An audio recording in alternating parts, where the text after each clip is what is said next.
Welcome to the B2B Growth Blueprint Podcast, where we talk with entrepreneurs, founders, and leaders at B2B services, tech, and SaaS companies to learn the systems and processes they've used to create success for their business. We'll also learn from marketing and sales experts to provide insights to help you grow your business. I'm your host, Mark Osborne, and the podcast is brought to you by Modern Revenue Strategies and their 10x ROI B2B Growth Guarantee.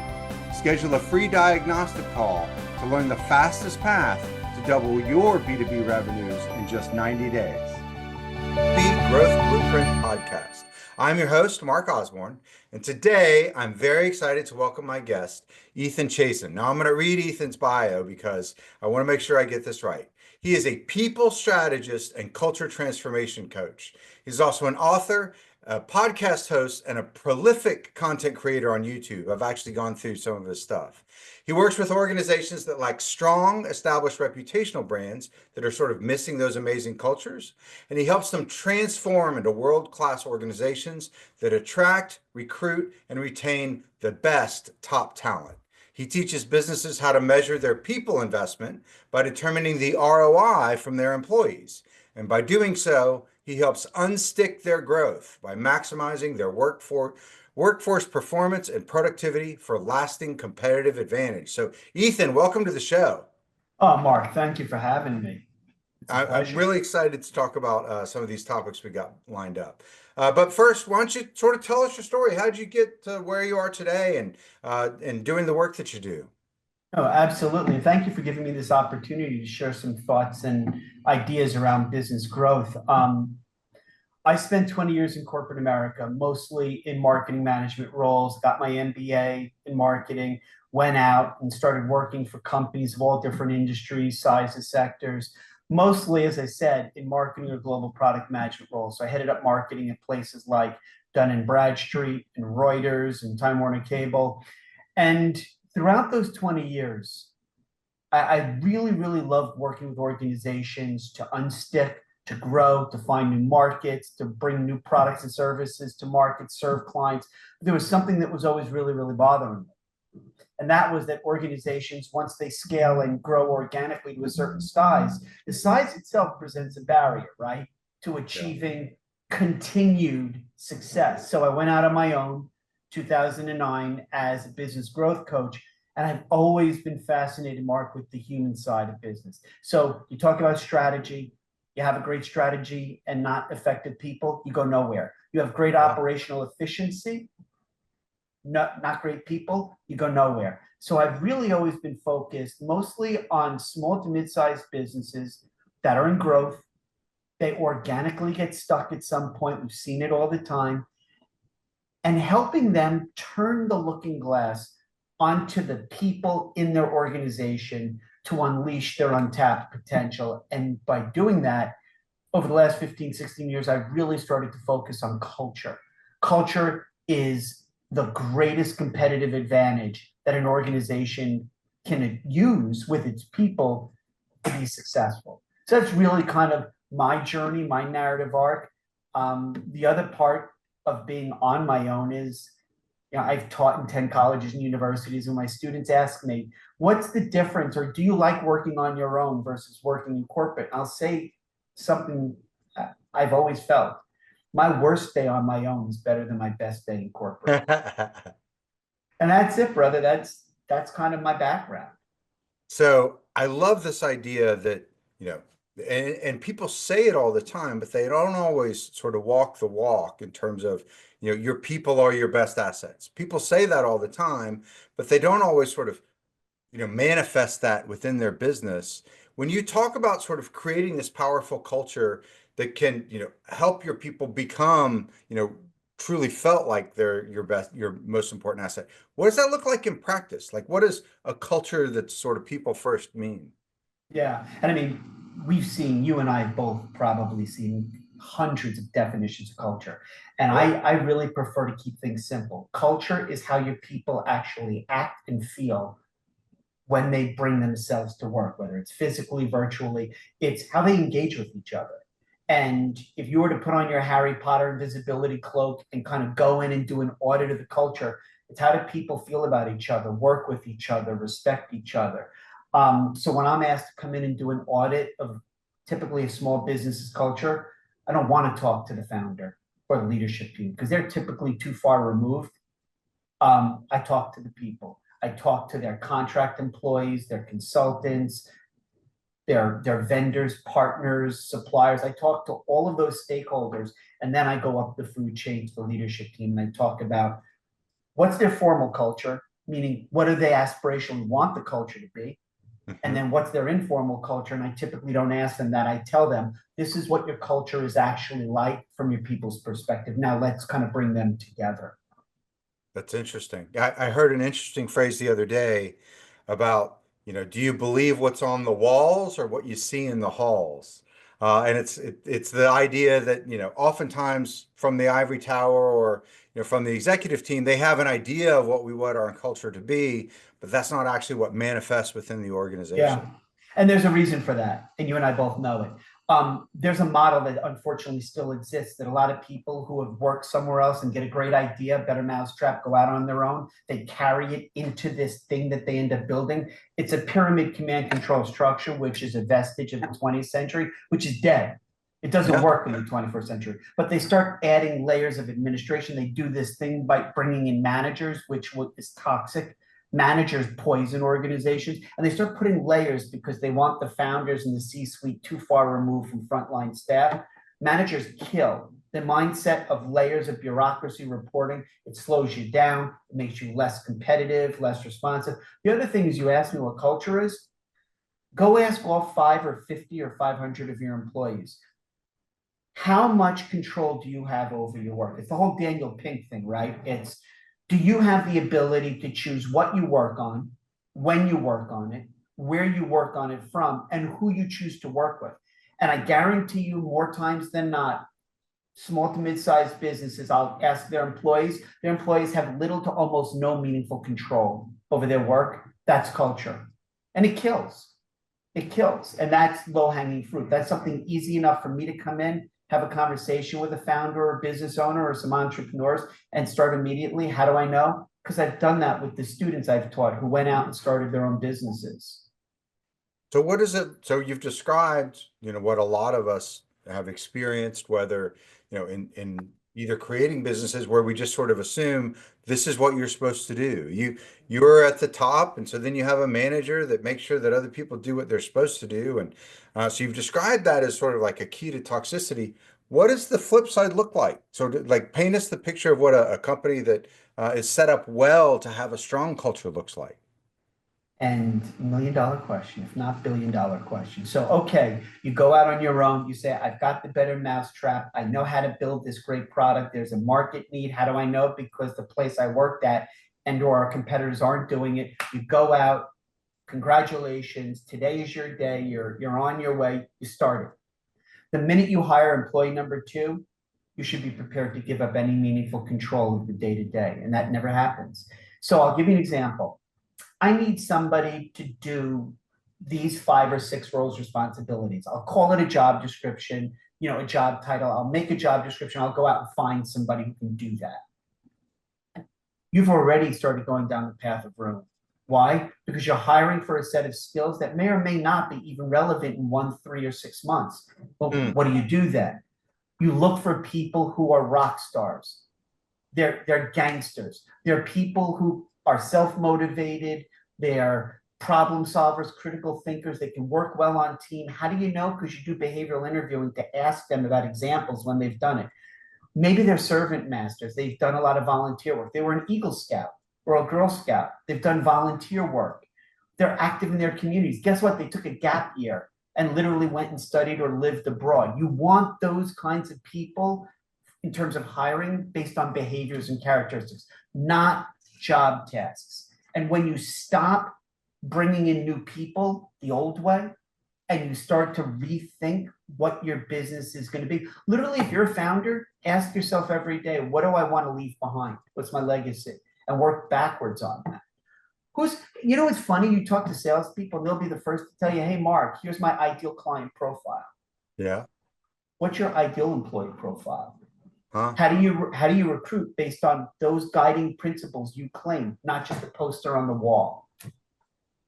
So that's such an interesting sort of thing that you set up there, which because I've seen this, and I'm sure you have as well, and certainly in our audience, you go to work for an early stage company, and they oftentimes say, "We need the rock star. We need the person that is has can see around corners and overcome whatever obstacle comes up to them, and really sort of solve problems and be strategic." But then they tell them exactly what they have to do every day, and they limit their ability to actually be that rock star that they can be, because they're too afraid to give up that control.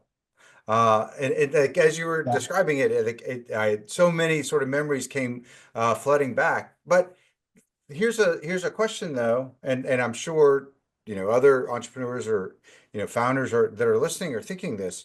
How can you sort of give up that control and take that trust? Is it just a function of it's gonna happen anyway, so you might as well lean into it? How do they overcome that sort of fear of, well, and there's a phrase, trust but verify.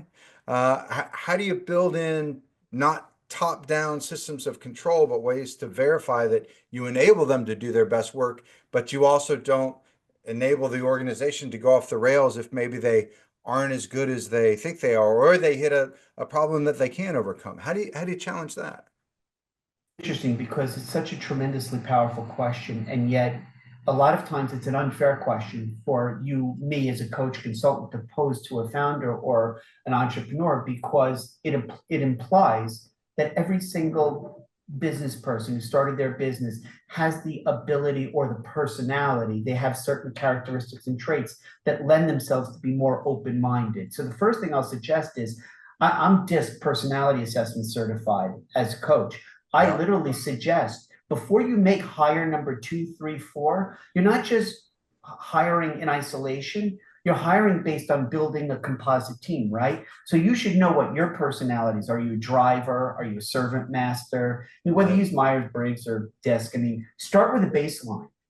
Who are you? Like, understand who you are, because that'll determine who you have the most effective communication and relationship with, and the kind of styles of people you're probably more inclined. If you're sales, you're probably a driver. You're probably a strong D, which means you're going to find other people who are Ds. And guess what? You don't have anybody else on your leadership team. So, Right. first of all, when you say how do you give up control, somebody's a driver. They're not about giving up control. So it's more of a challenge for them. And it's much more helpful for Mark starting a business to know what Mark is hardwired to be inclined to Hmm. do and then look for others. I say the minute you start hiring people on your team, do an assessment to understand how you're all interconnected. I literally go into small to mid-sized businesses and I say, you all took the assessment. I gave it to all 9 of you. This is where you all are on the chart. And then how do you think that means in terms of your interaction, your relationship, trust? And there's no such thing as trust. There's Sure. mature trust. There's complete blind trust. There's different kinds of trust. Yeah. So understand who you are, understand who your team members are. The way to maybe reduce the stress of giving up control Hmm. is I often make it a little bit easier for my clients by saying, let's talk about hiring the best people based on their ability to help you grow your business. And then often a founder will say, okay, in my heart of hearts, I know I've hired the best people. I feel a little bit more receptive to giving up control because I know that they have a proven track record of achieving because I vetted them more appropriately during the recruiting process. Interesting. Interesting. Well, And, and and that by the makes, way, you said something else that I just have to, I'd be yeah. remiss if I jump back to. Do you understand how negative the word asset is?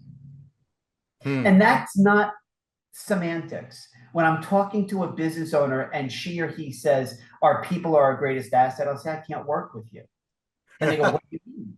What do you mean? I said, do you know how insulting it is to an individual? Gandhi said it's beneath human dignity to consider people as a cog. An asset is a depreciable thing, like a car. You drive it off the parking lot, it depreciates.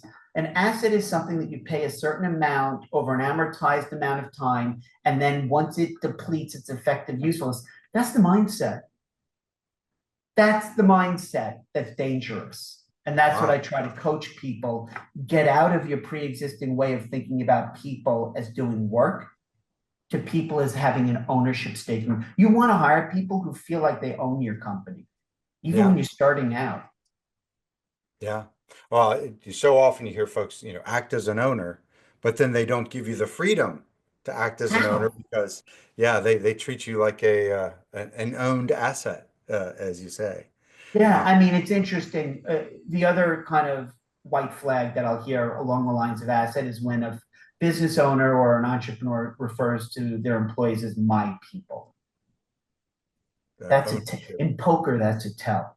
That's very revealing about how they already think about their people and why those kinds of mindsets, Carol Dweck said growth or fixed mindset. It's very hard for a founder to grow a business beyond a certain threshold without rethinking the contributions that their people are making and always thinking, how will this decision impact my culture? Interesting. So, Yeah, I mean, look, British Petroleum is a hell of a lot different than Patagonia. sure, absolutely. Both make a lot of money, though. Yeah, but one has a founder who gave away $3 billion of his family's personal net worth to support to fund climate change. The other, for decades, had in their annual financial budget a lawsuit line for because their employees died working for them, and they had to have class action lawsuits accounted for. That's culture. Yeah. So, for those of that are listening, they're like, this all sounds well and good, but it also sounds like a lot of work. As entrepreneurs, they're thinking, I've got to get a return on my investment of time. That's our most valuable resource is time. You can't make more of Yeah, it. What have you yeah. seen be some of the, real sort of tangible benefits for companies that take the time to make these investments within culture?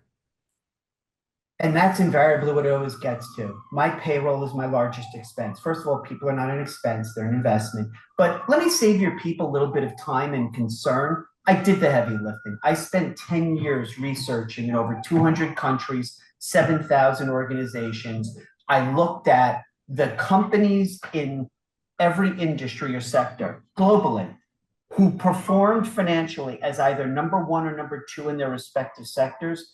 What, if any, attributes, characteristics did they share, regardless of country of origin, product, services, or leadership team? I found that in 10 years of research, the single most powerful determining factor of an organization's lasting financial success is the culture. That's why my second book is entitled The Compassionate Organization. We know we've got 50 years of organizational development research that says people who are treated a certain way outperform other organizations consistently. So I'll give you an example because you asked about that. New Jersey's largest federal credit union, about 500 employees. A few years back, the CHRO heard my talk that I gave after I published my second book, and I talked about the power of people in terms of improving financial performance. And she said, I need you to come in and talk to our leadership team about developing a formal leadership program. We don't have leadership track. So I went in, I did the personality assessments for over 50 of their leadership team members. I then came away with strategic recommendations because they were flatlining over the 3 prior years' revenue. We applied personality testing as a way to determine KPIs. How do you develop teams? How do you do job rotations? All of that came out of doing that initiative that I spent about 9 months on. After I stepped away, they implemented it in the next calendar year, which was 2019. They had a run rate of 1 to 3x revenue increase just by shifting their approach to assessing people to go into coaching and mentoring programs that they identified as leader track.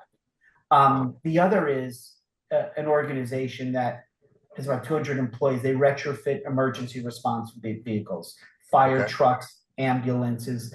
The guy was introduced to me because his Vistage chair said they have serious revenue challenges post-COVID. I sat down with the CEO. We talked about his background in Wall Street. Everything was financial performance, financial performance. And so he starts his company and he doesn't know how to lead. There's a lot of conflict on his team. So I go in, I do a series of interviews up and down, in and out the organization. We re-architected his strategy, where we literally gave away ownership from the leadership team to his frontline staff. It took about 3 or 4 months to transition. They had full ownership now of reaching their financial metrics. How do I know? Because they're now responsible for setting their benchmarks, their financial performance indicators. They own it. And my understanding is they were in the red for 5 straight years, going back to kind of before COVID. They've now had their second consecutive quarter of financial growth. Wow. The first, they were under 100% revenue increase the first quarter. The second is they're over 400% revenue growth. Wow. They've never seen anything like that in the third quarter. So students, I mentioned to you, I've taught at 10 colleges and universities, including engineering students. Some of them wanted to design an app for gaming. Started the company. They literally, no job descriptions, nobody with the title of manager. They created an ESOP, an employee stock ownership plan. I now just had lunch with one of the founding students. It's just wild. They've had 6 straight years of financial revenue increase. No job titles. They went from 3 students to 200 employees. Wow. Zynga, the gaming company, reached out to them about an acquisition. Wow. So this works. I can give you other examples, but in the interest of time, we know that financial performance is not a goal. Founders need to stop thinking that way, man. They need to think about their people as their only leverage for lasting financial competitive advantage. But then what do? Empower them. Give them ownership. Give them complete control. But I don't trust them. Well, then that's on you because you're not going about building your organization the right way. If you don't trust your employees, you've already basically failed. Yeah. Wow. And that's a hard one. That's a hard conversation. Well, and there's, I guess the thing that I think of as, as someone has been in a hiring position of, I don't always have the ability to hire who I would want to hire. So sometimes I got to hire someone that just because of the talent that's available to me or what's available. That's interesting. Yeah. You just said something. I hire the talent that's available. And I will literally challenge founders. I'll say, talk to me about your recruiting strategies. Show me. Where do you recruit from? Now, this is one that I love doing with private equity firms and hedge funds and banking and financials. I spent most of my 20 years in banking and financial services. I'll say, show me your recruiting strategy. First of all, they look like you have 3 heads. They go, what do you mean recruiting strategy? I go, tell me the colleges and universities you go to. What are the majors? What are the minors? What are the GPAs? And it's some permutation of Duke or Emory or Wharton. Okay, great. You're going to the same well to recruit the same talent over time, and you wonder why your organization now has absolutely no diversity, meaningful equity, inclusion. Everybody looks like everybody. Yeah. And here's a scary thought. I've interviewed your clients. Your talent doesn't look like your clients. What message does that send to them? And the other thing is you want the most culturally diverse workforce. And so when you say you only have a finite talent pool, I strongly urge my clients to come up with a more diverse recruiting strategy. My students at some colleges and universities, first generation college students, went to college or university, and I taught them against the wishes of their families.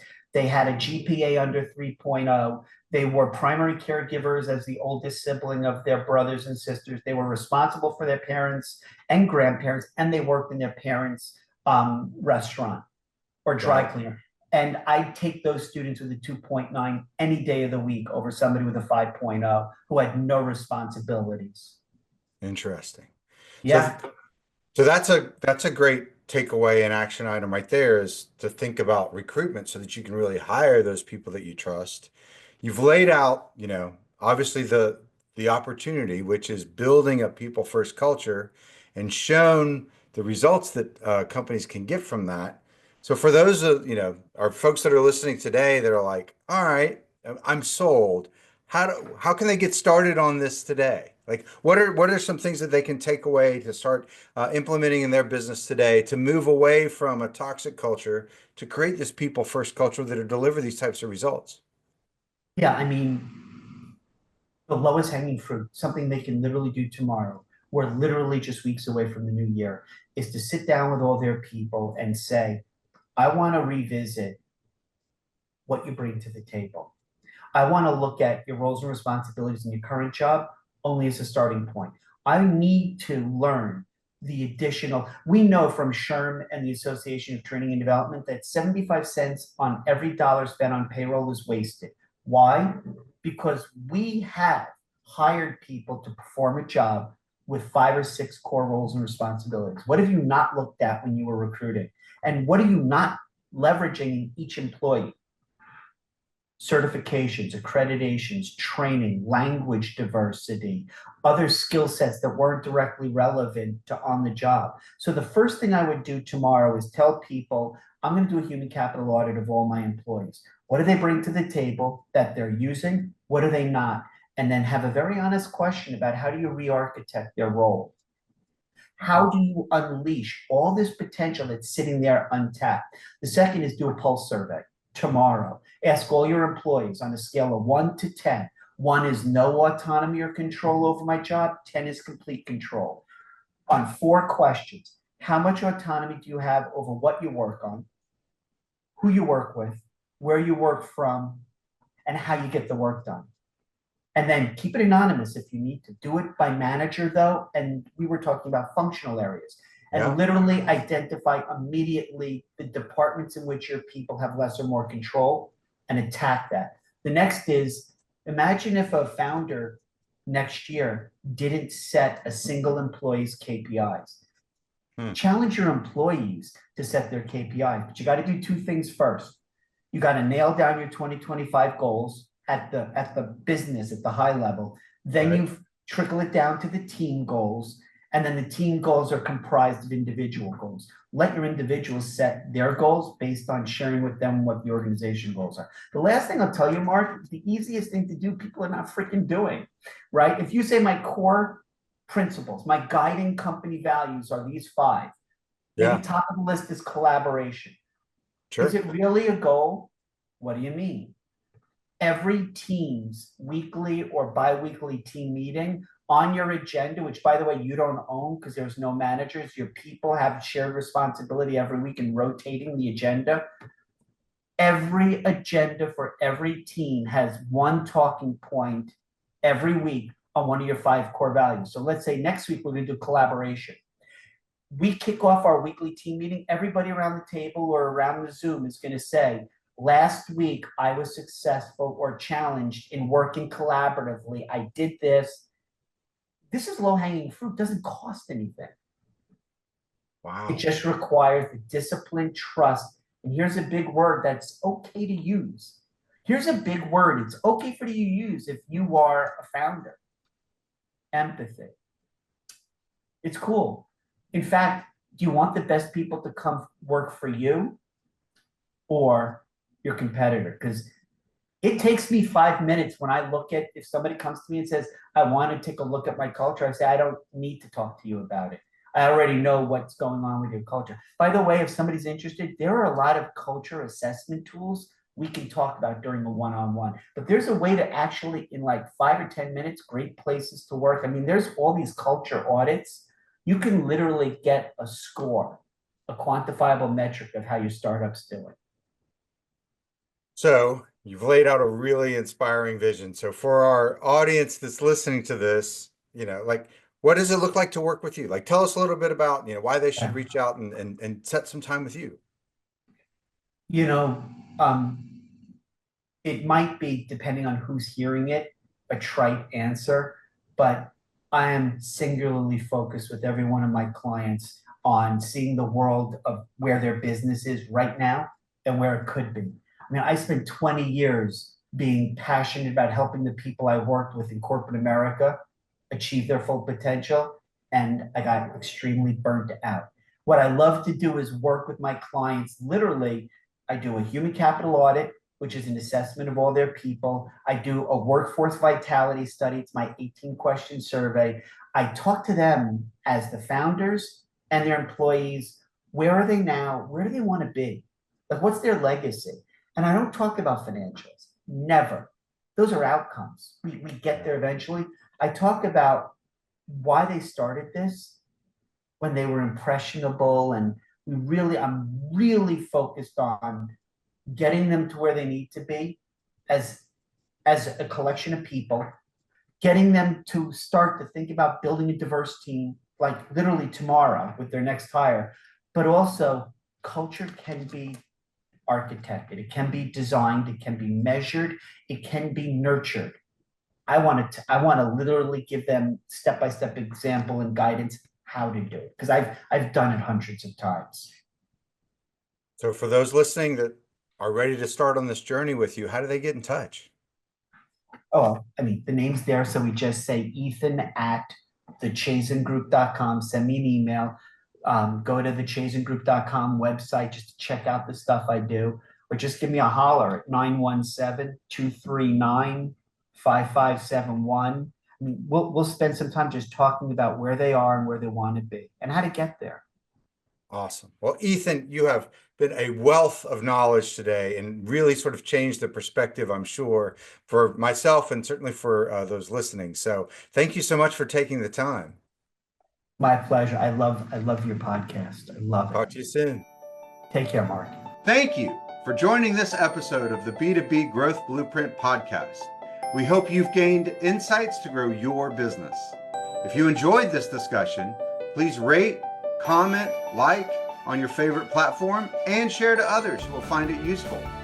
Do you know a CEO, founder, or leader at an early stage B2B services, tech, or SaaS company who would like to be a guest and share their story? Send us a note. Let's schedule a conversation.